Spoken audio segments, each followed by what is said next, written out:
Chairman and CEO of Alibaba Group. Ladies and gentlemen, please help me welcome Mr. Jack Ma.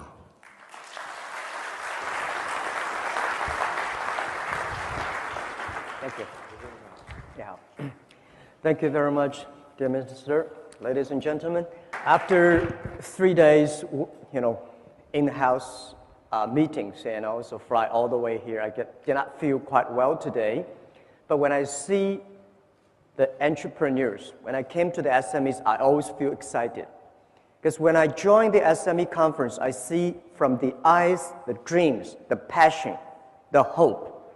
But when I join the Fortune 500 conference among the CEOs, I see the numbers, I see the revenues, I see the KPIs, I see the bloody competition. But among the SMEs, you see, I have a dream, I want to do something. And that happens all the time. And that makes me excited all the time. And today, I think last year, everybody said, wow, the economic is in trouble and we are all dead and what are we going to do? And today, everybody seems to be happy. See, the economy come back. Is it really economic comeback? I don't think so. The money is go to the big companies. The money go to infrastructures. The money go back to the stock market. It seems nobody learned from that. How can the economic come back if the SMEs not come back? How can the economic come back if the dreams are not come back, the hopes are not come back?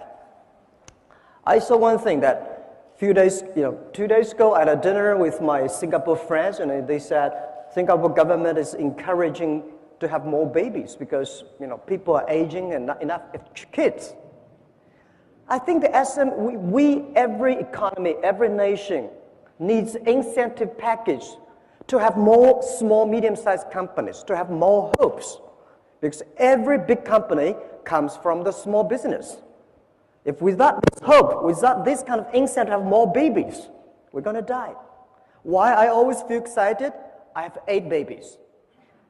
In the past 15 years, I built up 8 companies.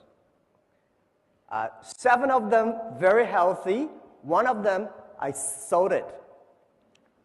And I keep the baby. When I look at my babies, Alibaba, Taobao, Alipay, and the companies which I have, Ali Cloud, we just had a new baby 2 months ago.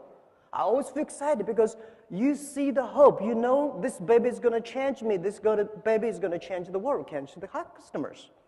And that's the thing that I always feel excited. If you want to be happy, have more babies. If you are the government, want your economy to be good, have more SMEs.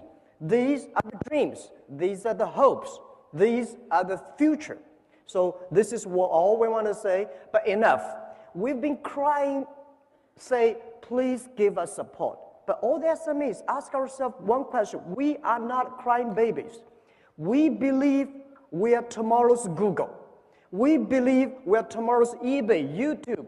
We believe we are tomorrow's UPS. If we believe we are, we can be. If you don't believe, you'll never be. We heard a lot of governments say, we give you, and let me know what we're going to do. Let me know what we can help the SMEs. We heard a lot of banks say, well, we've been giving loans to a lot of SMEs. I heard some banks say, well, one of the bank presidents said, well, we give like 200 billion or $1 million to the SMEs. I said, what's the size of the loan you give? $20 million. How can you say the 20 million? As the research I got from Alibaba Group, Alibaba status, 87% of the SMEs, what they need is, the fund is below $60,000 US. But they are giving loans to $20 million to some big companies, They are not SMEs, they are not the hopes. But I think all the SMEs say, nobody can help you. My 8 companies, I would say nobody help us. Only we can help ourselves. Don't rely on the government, don't rely on the banks, forget about that. Rely on your friends, rely on relatives, rely on the small dreams, and always keep that thing in mind. Because I've been trying very hard to get loans from banks. Always trouble. But in the past 10 years, I even did not borrow 1 cent from banks. My kids grow up. I don't know why. And the banks always say, well, because we don't have enough information from the SMEs. Tell me, any Fortune 500, any big bank CEOs or president go to the SME summit? No, they go to the CEO summit. Right? How could you get information if you do not go there, listen to them, talk to them, share experience with them to see what they need is only $50,000 instead of $20 million? How can you get enough information? So I think, well, Tenda we discussed yesterday say banks are banks. They always have to control the risk. Right. So government, banks, let's think about something new financial structure that can really help those millions of small companies that need $50,000. What is the right structure? What is the right organization to support them? That's the thing we should think about. So the other thing I want to share with you here is always, I believe, that small is beautiful. And this financial crisis, it gives a lot of, it's a disaster to big companies. This war in 21st century, I think in last century, it's big is better. You have a big, factory, big amount, and everything's big, is good. This century, in the 21st century, I always believe small is beautiful because it's not how fast your machine is. It's not how many equipments you have. It is how quickly you can change yourself to meet the market. Because the information time, internet, technology make a difference. So the world IT in the last century is designed for manufacture. This century, IT is designed to help the consumers.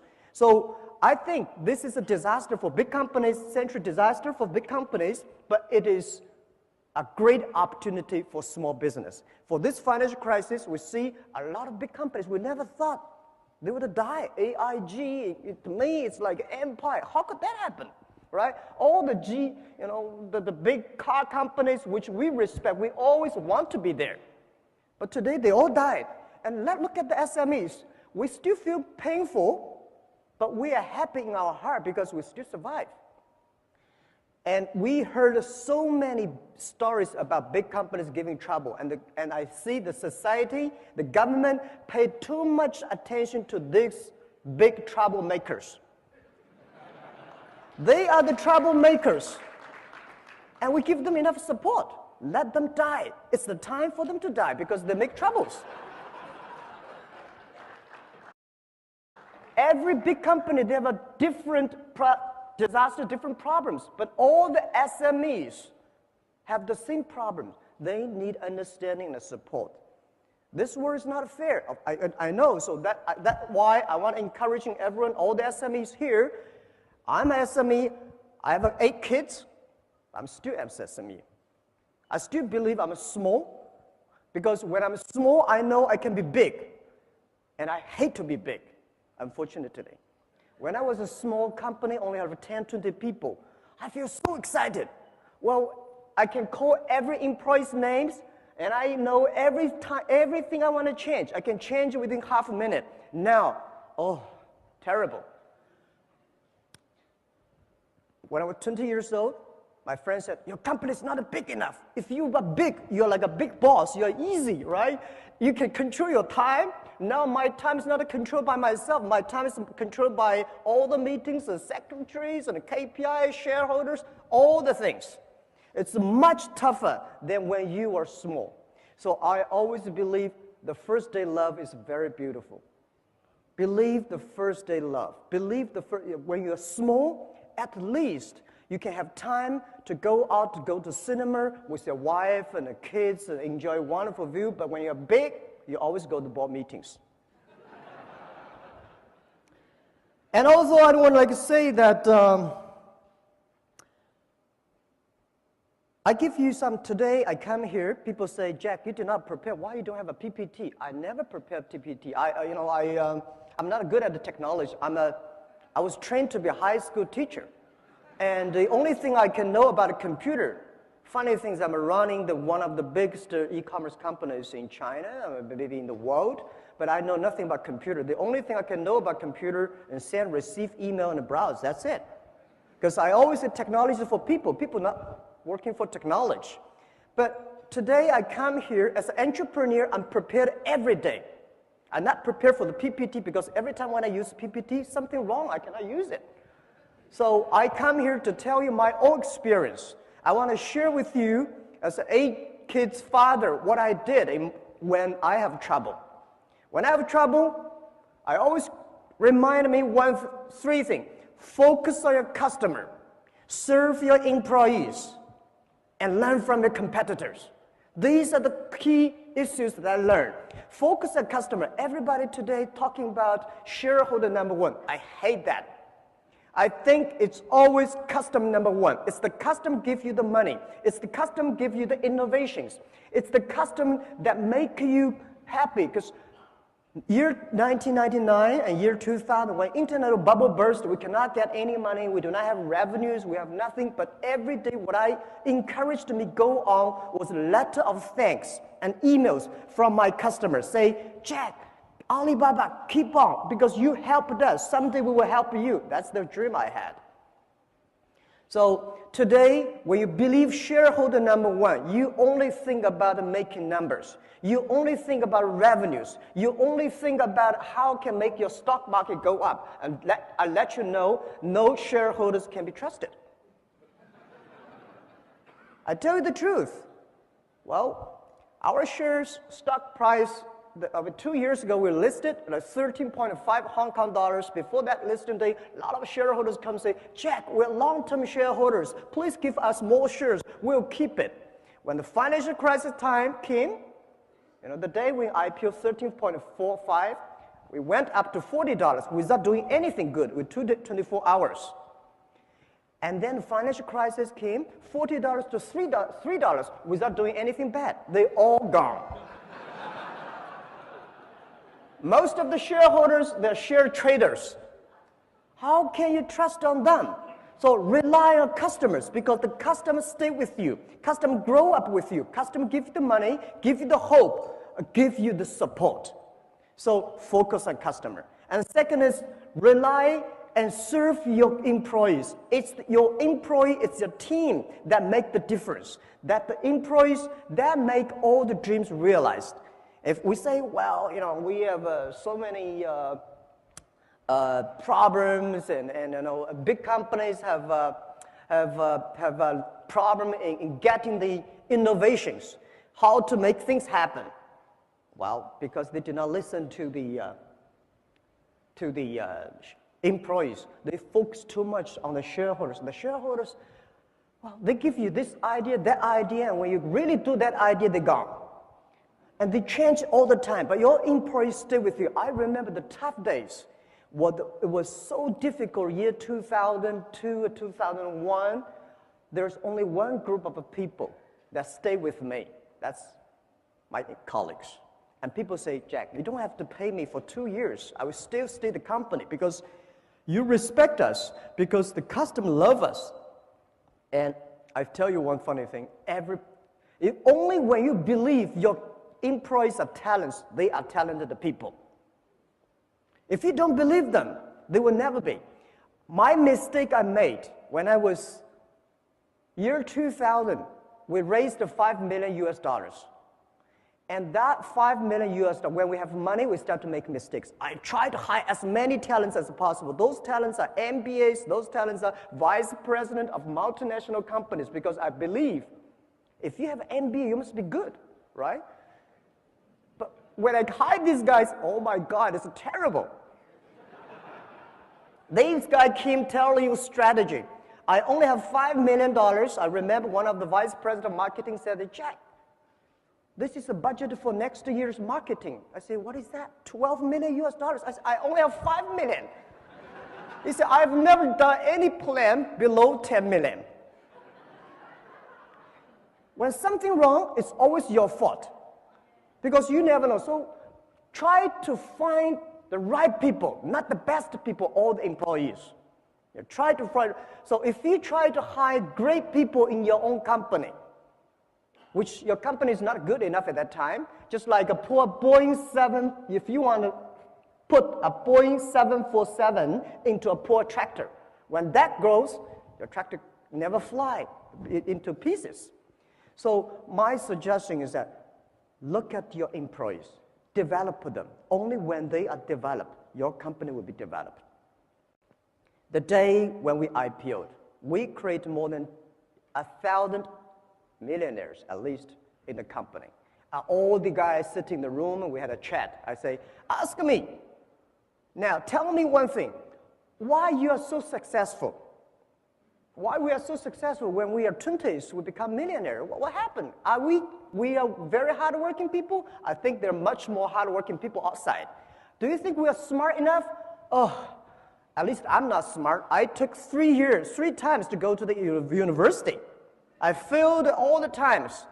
And I don't think I'm smart. I don't think you are smart. And at that time, in year 2000, it was so difficult for Alibaba to hire people. If they're not that much disabled, we hire them. If they can walk, we hire them. Because nobody believed the internet. Nobody believed e-commerce will work in China. Nobody believed that, internet can happen. But these guys, because they had no jobs, so they said, well, let's come here. So they joined the company, and then those MBAs, those people with great, background, they were a lot of headhunting company. They moved out. They started their own business. Now, today, they all fail. Those guys, nobody headhunting them. Those guys never sort of have the dreams to build up their own company, stay in the company. After 5 years, we all succeed. Why? We keep our dreams. We believe it. No matter how big your dream is, make small, tiny steps ahead and grow with them, grow with the company. So my mistake, year 2001, I told my 18 founders, I said, you guys can only be team manager. All the VPs I will hire from outside. Now, 10 years passed. All the wonderful people I had outside, 100% gone. And those, which I think, how could you be successful? They all become VPs and directors. They are all powerful because they believe they can. So I want to tell everybody here, we are small, but care your employees. These are the people. They have families, they have dreams. They come here not only for the jobs, they come here with a dream to share with you. And the third thing is learn from your competitors. Don't hate your competitors. Big companies hate competitors. I love my competitors. Without competitors, we will never grow that much fast. Year 2003, when we start, Taobao is a C2C auction model. eBay, my competitor at that time, is $80 billion market cap. We, small, tiny, but we start to compete. It's a lot of fun to compete with big guys. If I start to have a boxing with Mike Tyson, I'm honored, If you have a chance to compete with somebody, if it is a great competitor, you learned.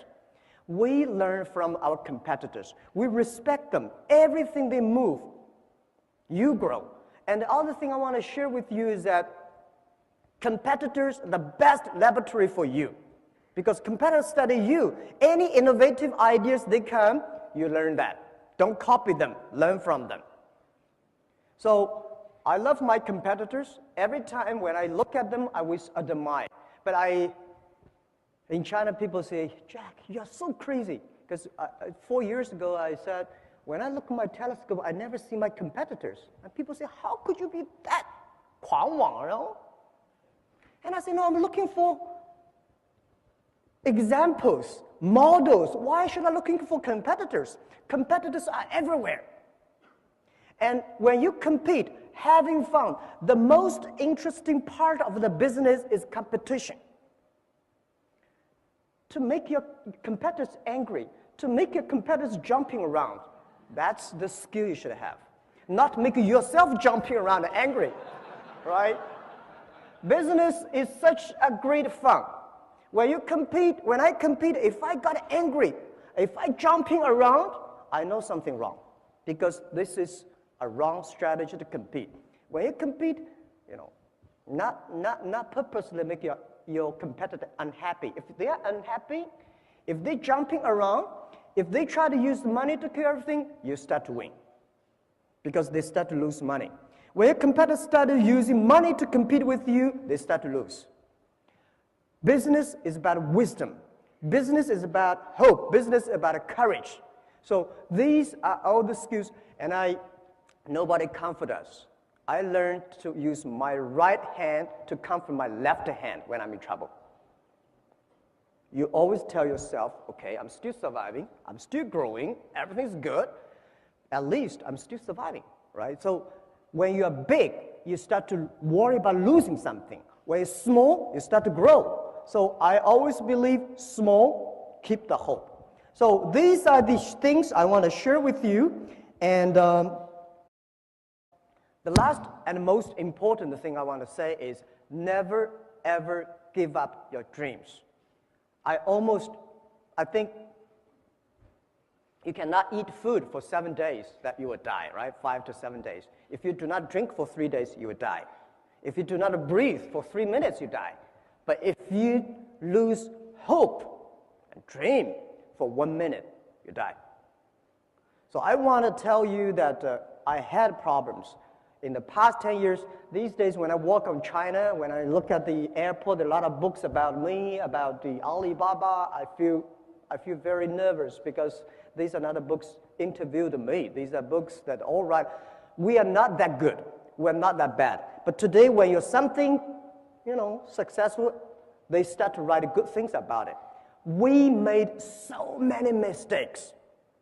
The only book that I dream to write about is Alibaba 1001 Mistakes. Every mistake, I think you counted, I made it. And I know you will make it too. Because when I was doing business, everybody said, wow, this is the mistake. This guy is going to make, that guy is going to, I'm never going to make it. I tell you, you will make it. And you will make it again, again, again. And when you make it again, again, don't lose confidence. Make it again. You will win. That's all we did. I mean, nobody's perfect, right? So I almost lost my confidence year 2002. I had a big trouble with my team in the USA. I learned from a great consultant guy, joined the company, said, Jack, Alibaba doing international trade. International trade needs English. Which country has the best English you believe? I think USA, right. Now, internet needs great technology. Which country has the best technology? We say, USA, right. And we're in Silicon Valley, so we move our Alibaba.com to Silicon Valley. And when I arrived in Silicon Valley, we suddenly realized something wrong. We hired people from Miami, from New York, and from all the where. They all came to our Silicon Valley. And after 3 months, I realized the problem is that nobody in Silicon Valley knows the trade. So what's the point? Have a good technology and English. We are not English site, right? All the small, medium-sized companies across the board, they know exactly what are you talking about, no matter how terrible your English is. Right. So I made a mistake, and I told the people, say, sorry, it's a mistake. Let's move back. So after 2 months, we moved back to China again. The funny thing is that everybody was happy at that time because internet boosting. They got a lot of option shares, they got a lot of cash pay, and they found another job is easy. And nobody wanted the shares. Like we give them 1 cent per share. No, share, we want a cash. Now you know they don't believe your dreams. If they believe the dreams, give them the shares, 1 cent. If they don't believe, I want a cash, let them go. And I was so disappointed. A lot of people we hired, they did not want, they want a cash. No matter how wonderful, at that time, it's easy to raise money. People still want a cash. So I said, okay, let's forget it. And I worked for about half an hour on the Beijing street. My colleague was with me. And then I told myself, go to bed, sleep, tomorrow again. So we started. Today, things changed. So I want to tell you, never ever give up your dreams. And today, I encourage myself and our team. It reminds us one thing that always, and I want to share with you, finish my speech, that today is very difficult. Tomorrow is much more difficult. But the day after tomorrow is very beautiful. Most people die tomorrow evening. You will never be able to see the day after tomorrow's sunshine. If you give up the hope, you will not see it. If you give up your employees, you will never see it. If you give up your customers, you will dead. But if you give up shareholders, you will get a better one.